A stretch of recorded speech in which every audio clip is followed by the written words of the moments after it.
انسان جب قانون سازی کرتا ہے تو بحث کے لیے ایک طویل دروازہ کھل جاتا ہے کہ یہ قانون ٹھیک ہے یا غلط.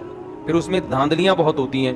اب دیکھو نا کیا ہو رہا ہے, کبھی تو رات 12 بجے عدالتیں کھل جاتی ہیں, اور کبھی آپ 6 مہینے عدالت کا دروازہ کھٹکھٹاتے رہو, عدالت میں کوئی سنوائی ہوتی نہیں ہے.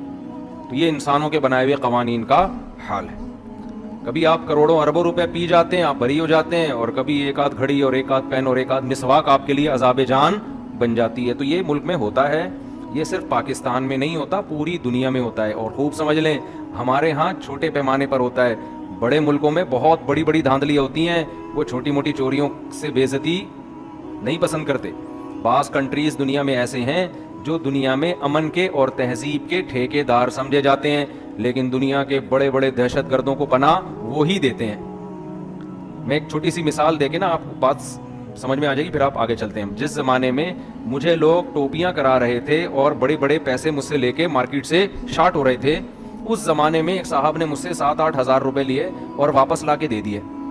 میں حیران ہوا کہ 7-8 ہزار روپے انہوں نے کتنے نیک آدمی واپس لا کے دے دیے. لوگ 8-8 لاکھ نہیں دیتے آج کل. تو انہوں نے کہا کہ مولانا صاحب, ہم یہ چھوٹی موٹی چوریاں کرنا اپنی توہین سمجھتے ہیں, ہم جب ہاتھ مارتے ہیں تو بڑا ہاتھ مارتے ہیں. تو اندازہ ہو گیا, انہوں نے گویا اپنے بارے میں بتا دیا کہ چور میں بھی ہوں, لیکن یہ 7-8 ہزار روپے یہ گھٹیا نیچ حرکتیں ہم نہیں کرتے. تو اس طرح خوب سمجھ لیں, بعض کنٹری دنیا میں جو بڑے زبردست سمجھے جاتے ہیں, ہر بات ٹھیک ٹھیک, ان کے ہاں انصاف پہ کوئی کمپرومائز نہیں ہے, وہ یہ چھوٹے موٹے مسجد سے چپل چرانے کے کیسز اور اس طرح کی چیزوں میں ایک نمبر ہوتے ہیں.